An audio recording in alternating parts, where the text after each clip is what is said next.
Assalamualaikum warahmatullahi wabarakatuh. Ya, sebelumnya perkenalkan, kami dari kelompok 6. Kami akan menyampaikan materi tentang pengembangan bahasa Indonesia di tempat umum. Saya sendiri selaku moderator, Feldi Rialdi, yang akan membahas materi pertama yang akan disampaikan oleh Saudari Alfi Sahiro, dan materi yang kedua akan disampaikan oleh Nunung Nur Hasanah, dan selanjutnya materi yang ketiga akan disampaikan oleh Eva Devara, dan materi yang terakhir yaitu akan disampaikan oleh Saudari Is Fatona. Yang pertama kepada Saudari Alfi Sahiro, kami persilakan. Assalamualaikum warahmatullahi wabarakatuh. Perkenalkan, nama saya Alfi Sahiro. Pada presentasi kali ini saya akan memaparkan mengenai pengertian pengembangan bahasa Indonesia di tempat umum atau di ruang publik. Pengembangan bahasa Indonesia di tempat umum atau di ruang publik merupakan keseluruhan usaha atau kegiatan yang kemudian ditunjukkan kepada penyesuaian struktur dan fungsi bahasa dengan kebutuhan kemasyarakatan dan pembangunan, baik yang secara nyata maupun yang berpotensi. Kemudian akan dihubungkan dengan ilmu dan teknologi dunia serta kemungkinan-kemungkinan bagi masa depan. Dengan demikian, pengembangan bahasa bersifat dinamis. Kegiatan pengembangan bahasa memiliki sasaran, yaitu bahasa itu sendiri, yang target pencapaiannya adalah meningkatkan kelengkapan bahasa atau sarana bahasa supaya segala konsep dan ide dapat dipaparkan atau dapat diutarakan menggunakan bahasa Indonesia itu sendiri. Wassalamualaikum warahmatullahi wabarakatuh. Materi selanjutnya ialah tujuan pengembangan bahasa Indonesia di tempat umum. Tujuan pengembangan bahasa Indonesia di tempat umum terbagi menjadi dua. Yang pertama, tujuan pengembangan bahasa adalah sebagai pembakuan bahasa atau standarisasi bahasa yang akhirnya akan diperoleh bahasa baku. Untuk pekerjaan pengembangan itu diperlukan suatu kebijakan bahasa sebagai suatu garis haluan yang meletakkan ciri-ciri pembakuan bahasa itu. Pembakuan bahasa tersebut mencakup berbagai aspek seperti aspek ejaan, aspek struktur, dan aspek diksi. Tujuan yang kedua yaitu kegiatan pengembangan bahasa mempunyai sasaran bahasa itu sendiri, yang target pencapaiannya adalah meningkatkan kelengkapan bahasa atau sarana bahasa agar segala konsep dan ide dapat dikatakan dengan bahasa Indonesia. Materi selanjutnya, strategi pengembangan bahasa Indonesia. Ada 5 strategi yang dapat digunakan untuk pengutamaan penggunaan bahasa Indonesia, khususnya di ruang publik.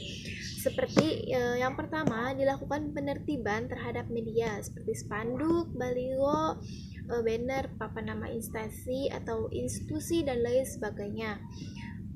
Penertiban ini bertujuan agar wibawa bahasa pemerintah selaku Dewan Pembina dan Pengembangan Bahasa Indonesia terlihat oleh masyarakat. Dengan demikian, Biro Iklan ataupun pembuat jasa layanan masyarakat berhati-hati dalam menuangkan ide ataupun konsep yang akan disampaikan kepada khalayak umum.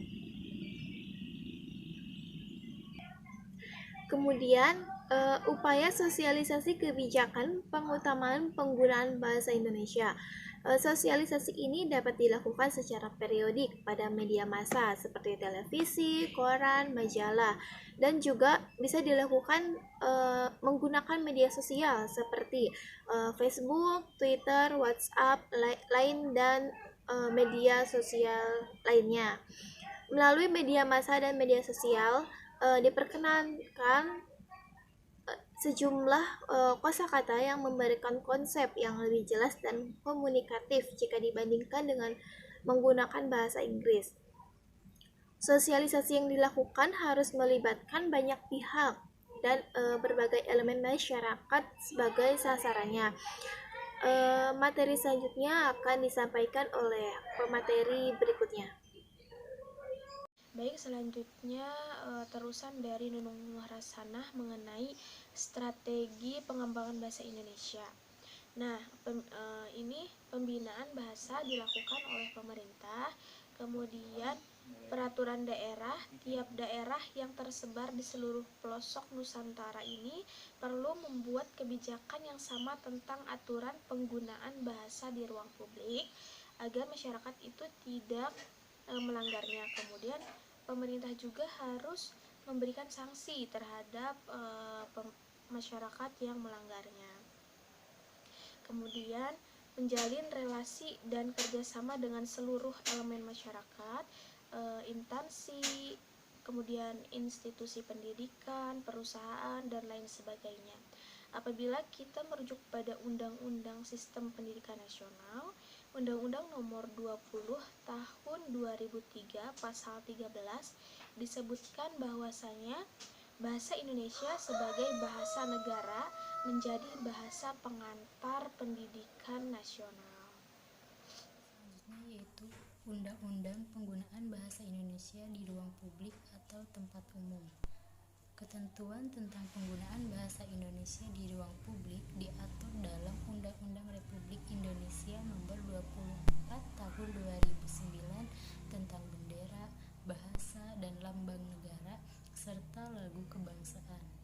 Pasal 26 ayat 3 berbunyi, bahasa Indonesia wajib digunakan untuk nama bangunan atau gedung, jalan, apartemen atau pemukiman, perkantoran, kompleks perdagangan, merek dagang, lembaga usaha, lembaga pendidikan, organisasi yang didirikan atau dimiliki oleh warga negara Indonesia atau badan hukum Indonesia.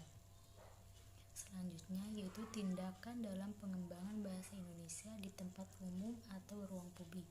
Nah, tindakan seharusnya yang dilakukan adalah meningkatkan kuantitas dan kualitas penggunaan bahasa Indonesia di ruang publik. Peningkatan kuantitas berarti memperbanyak penggunaan bahasa Indonesia di ruang publik, sedangkan peningkatan kualitas atau mutu berarti menggunakan bahasa Indonesia yang baik dan benar. Terima kasih. Ya, mungkin itu saja yang dapat kelompok 6 sampaikan. Kurang dan lebihnya mohon maaf. Wallahu muwaffiq ila aqwamit thoriq. Wassalamualaikum warahmatullahi wabarakatuh.